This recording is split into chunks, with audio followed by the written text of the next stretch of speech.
Hello friends, तो कैसे हैं आप। उम्मीद है सब बढ़िया होगा। क्या हो अगर किसी को बहुत सारा खजाना मिल जाए और उस खजाने में वो चीज हो जो दुनिया में सबसे महंगी बिकती है, तो अगर आपको मिल जाए तो आप क्या करेंगे उस खजाने का। इस मूवी में हम यही देखेंगे कि एक बूढ़ा आदमी कैसे बहुत बड़ा खजाना ढूंढ के अपनी देश की मदद करता है। इंडियाना जोन्स चैप्टर 5 2023 में रिलीज होने वाली सबसे गजब की ट्रेजर हंट मूवी है। इस मूवी के 4 पार्ट और आ चुके हैं। आप हमें मैसेज करेंगे और कमेंट्स करेंगे तो मैं 4 पार्ट और एक्सप्लेन कर दूंगा। तो चलिए मूवी शुरू करते हैं। मूवी में हम देखते हैं 1944 का समय है और नाजी सेना एक इंसान को पकड़ के कहीं ले जा रही है। उस इंसान का दोस्त बेजिल खड़ा होकर दूर से देख रहा है और उसको कहां लेके जा रहे हैं। जब उस इंसान का नकाब हटाया जाता है तो हमें पता चलता है वो इंडियाना जोन्स है जो खजाने की खोज करता है। दरअसल वो यहाँ कुछ लेने आया है। नाजी दुनिया की सभी एंटीक चीजें चुरा रहे हैं और उनको बहुत सी ऐसी चीजें मिली है दुनिया में और कहीं नहीं। दरअसल एंडी वहाँ कोई चीज चुराने आया है। लैंज ऑफ लेंजूनियस की तलाश में आया था। लैंज ऑफ लेंजूनियस जीसस क्राइस्ट की मौत के टाइम यूज करा गया था और इसमें जीसस का ब्लड भी है। नाजीज का एक साथी लैंज ऑफ लेंजूनियस दिखाता है और अपने बैग में रख के वहाँ से निकल जाता है। दरअसल जीसस की मौत ने बहुत सी चीजें यूज करी थी, जैसे श्राउड ऑफ ट्यूरिन जिसमें जीसस की फोटो भी बनी हुई है उनके ब्लड से। वो चीज हमने रेस 3 में देखी थी। वैसे ही लैंज ऑफ लेंजूनियस है और लैंज ऑफ लेंजूनियस जीसस के मौत के समय भी यूज करी गई थी। फिर तभी हम देखते हैं एक धमाका और उस धमाके में एंडी बच जाता है और बचते बचाते एक कार में बैठता है, पर वहाँ 2 नाजी सोल्जर उस कार में आके बैठ जाते हैं। दरअसल उनको लगता है कि वो उनका ड्राइवर है और एंडी मुंह बंद करके वहाँ से चला जाता है, पर रास्ते में एंडी को पहचान लिया जाता है। एंडी फिर वो चलती कार छोड़ के उस कार से कूद जाता है और उन सिपाहियों को मारते हुए वो ट्रेन में चढ़ जाता है और एंडी उस बोगी में पहुँचता है जहाँ लैंड ऑफ लेंजूनियस है। एंडी जब उस चीज को खोल के देखता है वो चीज नकली होती है। दरअसल उसके पहले जो नाजी का सोल्जर था जिसने वो चीज देखी थी वो भी पहचान चुका था कि वो नकली है। दरअसल उस इंसान को ये नहीं चाहिए था जो अभी एंडी के पास है। उसको एक मशीन मिल गई थी आर्किमिडीज की और वो मशीन पता लगाती है कि टाइम कहाँ गड़बड़ है और टाइम गड़बड़ी से वो टाइम ट्रेवल कर सकते हैं, ऐसा उसका मानना था। और ये सब चीजें बेसल भी देख लेता है। फिर वो सब बेसल को बांध के कहीं छोड़ देते हैं। एंडी वो सभी एंटीक चीजें देखता है तो लगभग सभी चीजें असली होती हैं। एंडी फिर वहाँ से बचते बचाते एक बोगी में आके बैठता है। फिर वो अपने सामान के पास पहुँचता है। सामान में उसका एक बैग और उसकी एक कैप होती है जिससे इंडियाना जोन्स पहचाना जाता है। एंडी बेसिल को भी देखता है जो चेयर से बंधा होता है। एंडी उसको भी छुड़ा के अपने साथ ले जाता है। एंडी जब दूसरी बोगी में जाता है मोलार्क को देखता है और उसको घूसा मार के बेहोश कर देता है। एंडी वो डिवाइस भी ले लेता है जिससे टाइम ट्रेवल हो सकता है। तभी हम देखते हैं कि वो दोनों लोग ट्रेन के ऊपर भागते हैं और नाजी लोग वो ट्रेन को रुकवाने के लिए आगे बम ब्लास्ट कर देते हैं। जब एंडी ये देख लेता है तो अपने दोस्त के साथ एक खाई में कूदता है। दरअसल वो खाई नहीं एक नहर थी और वो दोनों बच जाते हैं और उनको लग रहा था कि नाजी सेना ने वो ट्रेन पलटाई है, पर वो सब अमेरिकन थे और अमेरिकन वो एंटीक्यूटी जो बहुत ज्यादा कीमती है उसको अपने कब्जे में कर लेते हैं। सीन शिफ्ट होता है प्रेजेंट में 1969 में। इंडियाना जोन्स अब बूढ़ा हो चुका है और उसकी बीवी मैरियन से उसका डाइवोर्स हो चुका है और फ्रिज में लगी फोटो मैरियन की वो उसको देख के याद कर रहा होता है। दरअसल एंडी अभी भी मैरियन को प्यार करता है। सीन शिफ्ट होता है उसके कॉलेज में। एंडी अभी एक प्रोफेसर है जो हिस्ट्री की चीजें बताता है बच्चों को और वहाँ एक अंधा बच्चा भी देखते हैं, वो भी उनकी बात सुन रहा होता है और एंडी एक सवाल पूछता है। सभी बच्चे वो सवाल का आंसर गलत देते हैं, पर हेलेना नाम की लड़की वो आंसर सही देती है। एंडी वो जवाब सुन के बहुत खुश होता है और उन लोग को बताता है इतिहास के बारे में कि आर्किमिडीज नाम का जो साइंटिस्ट था वो बहुत सी ऐसी चीजें बना चुका था, जैसे कि हथियार और भी बहुत सी ऐसी चीजें। तभी हम न्यूज में देखते हैं नील आर्मस्ट्रॉन्ग ने अपना पहला कदम चांद पे रख दिया है। फिर वो क्लास खत्म होने के बाद एंडी वहाँ से निकल जाता है और एंडी का पीछा हेलेना करती है। हेलेना का पीछा मैसन नाम की CIA एजेंट कर रही होती है। आपकी ये सारी गुत्थी थोड़ी देर में सुलझ जाएगी, बस आप इस चैनल में बने रहिए। पर इससे पहले आप इस चैनल को लाइक और सब्सक्राइब कर दे, हम ऐसे बेहतरीन कंटेंट आपके लिए लाते रहते हैं। तो चलिए मूवी में आते हैं। एंडी एक कैफे में जाके बैठ जाता है और हेलेना पास में आती है तो एंडी उसको नहीं पहचान पाता। तो हेलेना बोलती है मैं बेसल की बेटी हूँ, तो एंडी उसको पहचान जाता है। दरअसल एंडी ही पूरा खर्चा हेलेना का झेल रहा था। एंडी का वो गॉडफादर है। सीन शिफ्ट होता है, हम देखते हैं एक होटल में बहुत सारे गुंडे हैं और उन गुंडों के बीच एक कैलेबर नाम का अमेरिकन एजेंट है और उस होटल में वॉलार्क भी होता है। दरअसल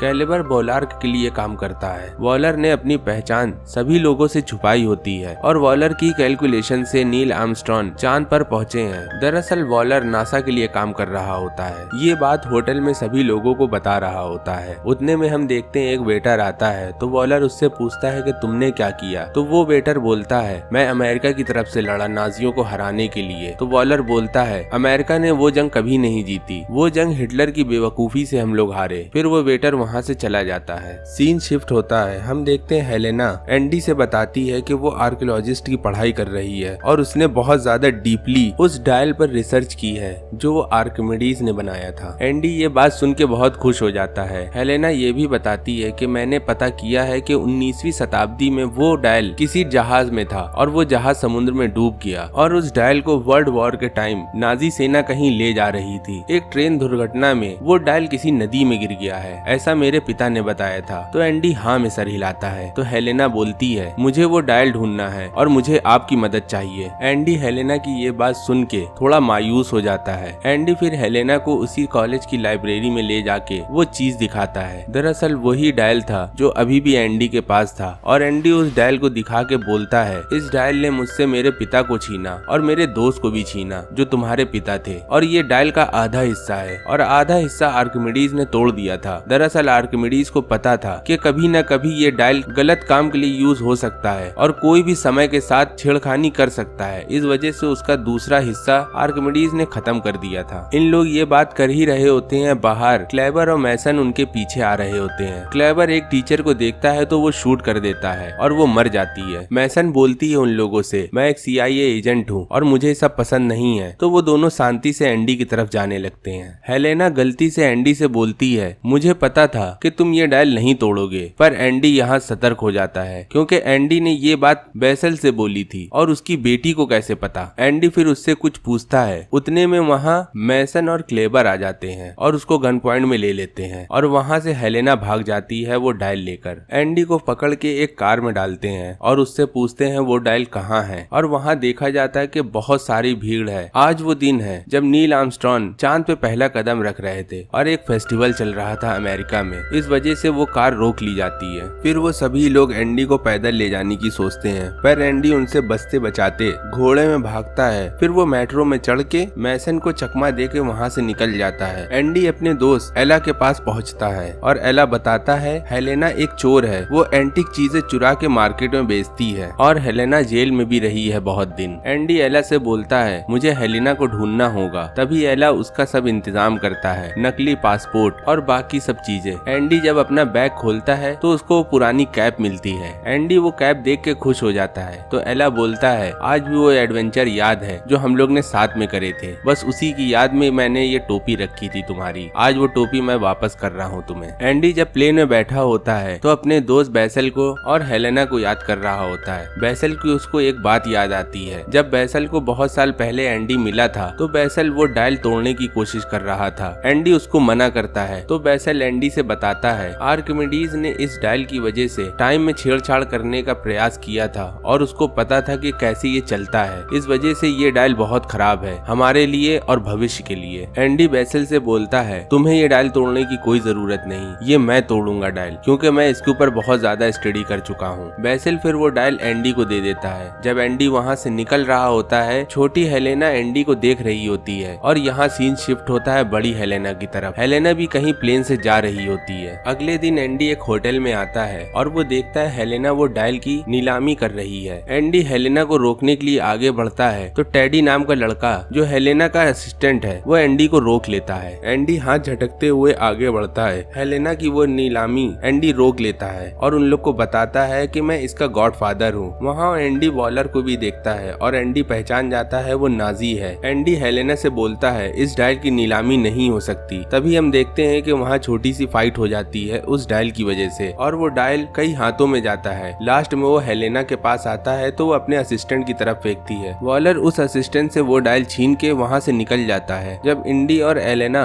दोनों भागते हुए बाहर आते हैं तो सभी वहाँ से जा चुके होते हैं। एंडी फिर एक ऑटो रिक्शा से उनका पीछा करता है और यहाँ एक बहुत गजब का चेजिंग सीन होता है, पर वो चेजिंग के बाद भी उस डायल को हासिल नहीं कर पाते। एंडी हेलेना से पूछता है कि तुमने ऐसा क्यों किया। हेलेना बताती है जिस दिन आप हमें छोड़ के गए थे उसके बाद तो मुझसे आप मिलने कभी नहीं आए, फिर आज ऐसा क्यों पूछ रहे हैं। सीन शिफ्ट होता है। हम देखते हैं मैसन वॉलर से नाराज है और वो बोलती है तुम्हारी वजह से कितने मासूम लोग मारे गए। फिर क्लेवर वॉलर मैसन को गोली मार देता है। वॉलर मरी हुई मैसन से बोलता है वो हमेशा से एक नाजी था और नाजी है और नाजी रहेगा। सीन शिफ्ट होता है। एंडी अपने दोस्त रेनाल्डो के पास जाता है। रेनाल्डो के पास एक जहाज है, वो एक सेलर है। रेनाल्डो से एंडी बोलता है कि मुझे काम है समुंदर में और वो काम केवल तुम ही कर सकते हो। फिर हेलेना और उसका असिस्टेंट वो दोनों एंडी के साथ चले जाते हैं और जहाज में हेलेना बताती है उस डायल का एक हिस्सा वॉलर के पास है और दूसरा हिस्सा समुद्र में कहीं पड़ा हुआ है किसी जहाज के अंदर और वो हिस्सा हमें ढूंढना है। ये सारी बातें रेनाल्डो सुन रहा होता है। हेलेना बताती है ये सब मेरे पापा ने बताया था। तो एंडी वेसल की तारीफ करके बोलता है कि वो बहुत ज्यादा नॉलेज रखता था इस चीज में। हेलेना एंडी को एक पेपर देती है, उसमें बहुत सी ऐसी थ्योरी थी जिससे पता चलता है कि टाइम ट्रेवल हो सकता है। हेलेना एंडी से पूछती है अगर आप टाइम में आगे या पीछे जाएं तो आप क्या करेंगे। एंडी हेलेना को बोलता है मैं समय में पीछे जाऊंगा और अपने बेटे को बचाऊंगा। ये बात सुन के एंडी उदास होकर वहाँ से चला जाता है और हेलेना उसको देखती रहती है। अगले दिन एंडी और रोनाल्डो दोनों उस सफर में निकलते हैं जहाँ उनको वो डायल का दूसरा हिस्सा ढूंढना है और वो नाजी सेना के शिप में जाते हैं। वहाँ बहुत से कंकाल पड़े होते हैं जो उस शिप में डूब के मर गए थे और उसी बीच उन लोग के ऊपर इलेक्ट्रिक ईल हमला कर देती है। एंडी वहाँ आग जला के उनको भगा देता है। एंडी को उस बीच एक बक्सा मिलता है और उस बक्से को लेके ऊपर आने लगते हैं। तभी हम देखते हैं वॉलर के सभी लोग उस शिप में कब्जा कर लेते हैं और आने का इंतजार करते हैं एंडी का। जब एंडी ऊपर आ जाता है तो उससे वो बॉक्स छीन लिया जाता है और उस बॉक्स के अंदर एक पत्थर का टुकड़ा मिलता है और उसमें कुछ लिखा होता है। वो केवल हेलेना पढ़ती है और हेलेना बताती है उस डायल का हिस्सा आर्किमिडीज के कबर में है और इसको बताते हुए वो अपनी चाल खेल जाती है। वहाँ एक बॉम्ब होता है, वो ब्लास्ट कर देती है। इस वजह से वहाँ एंडी, हेलेना और उसका असिस्टेंट वहाँ से निकल जाते हैं। एंडी वो पत्थर भी ले लेता है। एंडी जब देखता है कि वो पत्थर जरूरत से ज्यादा भारी है तो एंडी उस पर आग लगा देता है और उसमें से निकलता है एक डायल। डायल से पता चलता है कि वो दूसरा डायल कहाँ है जिससे टाइम ट्रेवल हो सकता है और उस गोले वाले डायल में ये लिखा होता है कि सिसिली नाम देश में आर्किमिडीज की डेड बॉडी के पास वो दूसरा हिस्सा रखा है और वो तीनों पहुंच जाते हैं सिसिली देश। पर वहाँ वो असिस्टेंट किडनैप हो जाता है। एंडी उसके पीछे जाता है पर उनको पकड़ नहीं पाता। एंडी को ये लगता है कि वो पीछे आएंगे ही आएंगे। इस वजह से वो हेलेना को लेके उस गुफा की तरफ निकल जाता है और वो दोनों गुफा पहुंचते हैं तो हेलेना बताती है कि जो मेरा असिस्टेंट है वो बहुत ज्यादा तेज तर्रार है और वो मुझे बहुत साल पहले मिला था, तभी हम दोस्त बन गए थे। वो मुसीबत से निकलना जानता है। फिर वो गुफा के अंदर जब पहुंचते हैं तो उस गुफा में जहरीली गैसें होती हैं और हम देखते हैं वॉलर और उसके साथी उस गुफा पहुंच चुके हैं पर वहाँ जहरीली गैस है। एंडी फिर वो गोले को निकालता है और उसमें लिखा होता है मौत की देवी के ही पैरों में जीवन है। एंडी वहाँ एक बहती हुई नहर देखता है और उस नहर से हेलेना और एंडी दूसरी तरफ निकलते हैं। दूसरी तरफ वॉलर वो पुल पार कर रहे होते हैं और उनके सभी साथी। आखिर में क्लेवर और वो असिस्टेंट होते हैं। असिस्टेंट उस क्लेवर को धक्का दे के पानी में गिर जाता है और क्लेवर को छोड़ के असिस्टेंट वहाँ से निकल जाता है। सीन शिफ्ट होता है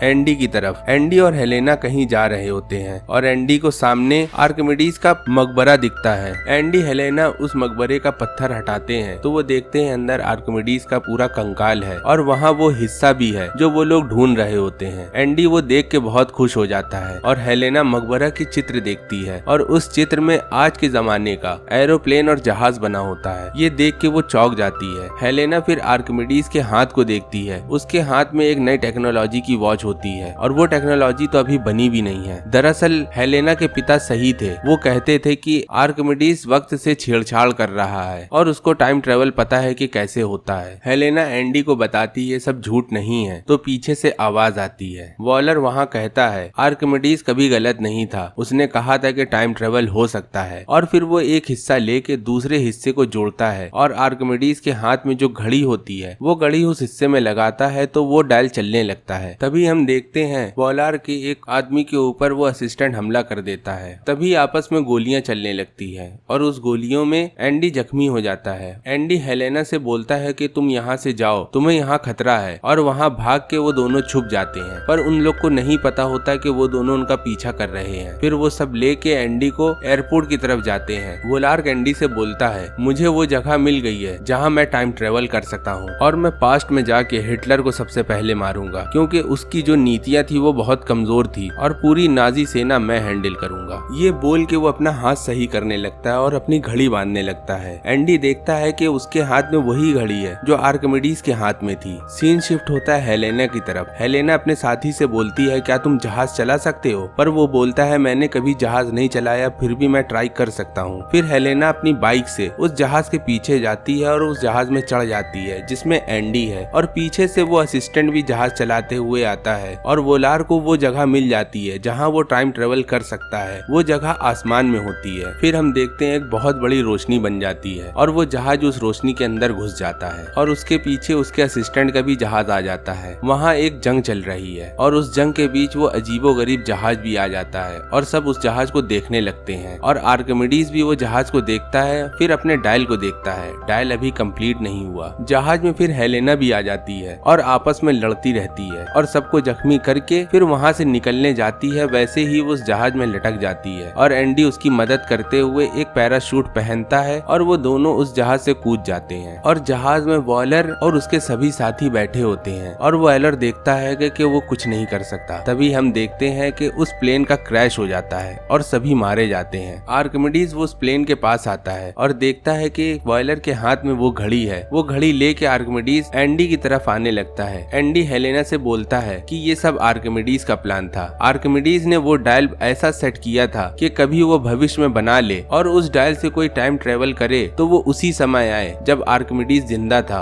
और उस डायल में काम कर रहा था। और देखो ऐसा ही हुआ। एंडी हेलेना से ये भी बोलता है अब मैं यहाँ रह के इतिहास के साथ जीना चाहता हूँ, मैं शायद वापस भी नहीं जाना चाहता। आर्किमिडीज फिर उनके पास आता है और वो डायल वो घड़ी वापस करने लगता है और बोलता है कि इसको अपने टाइम पे ले जाओ, मैं ये डायल फिर से बना लूंगा। एंडी बोलता है नहीं मैं वापस नहीं जाना चाहता, पर हेलेना बोलती है ये टाइम पैराडॉक्स है, ये प्रॉब्लम कर जाएगा आगे, इस वजह से तुम्हें चलना पड़ेगा मेरे साथ। और हेलेना एंडी के मुंह पे एक घूसा मारती है और एंडी बेहोश हो जाता है। जब एंडी की आंख खुलती है तो वो देखता है बगल में उसके वही डायल रखा है जिससे अभी ये 2000 साल पीछे गए थे। हेलेना एंडी से बोलती है कि मुझे पता है कि आप अकेले हैं। एंडी देखता है कि हेलेना के पीछे मैरियन है और उसको सभी बातें पुरानी याद आ जाती हैं। फिर वो दोनों आपस में बात करते हैं और वहाँ एला भी आ जाता है अपने पोती पोतियों के साथ और फिर वो आपस में बात करने लगते हैं कि उनका कोई एडवेंचर और उनका कोई सफर कितना रोमांचक था और उनको कितना अच्छा लगा था। मैरियन ये भी बताती है एंडी से कि हेलेना ने मुझे सब बता दिया जो अभी पीछे हुआ है। मैंने पीछे भी बोला और फिर बोल रहा हूँ, इस चैनल को लाइक और सब्सक्राइब करें। अगर आप लाइक नहीं करते तो सब्सक्राइब तो करिए। फिर हमको इस फिल्म का अंत दिखता है उस टोपी के साथ, जो टोपी हमको बचपने में एक हीरो की याद दिलाती थी। वो हीरो कोई और नहीं इंडियाना जोन्स था और इसके साथ ये मूवी खत्म होती है। चलिए मिलते हैं हम लोग अगली वीडियो में, तब तक के लिए गुड बाय।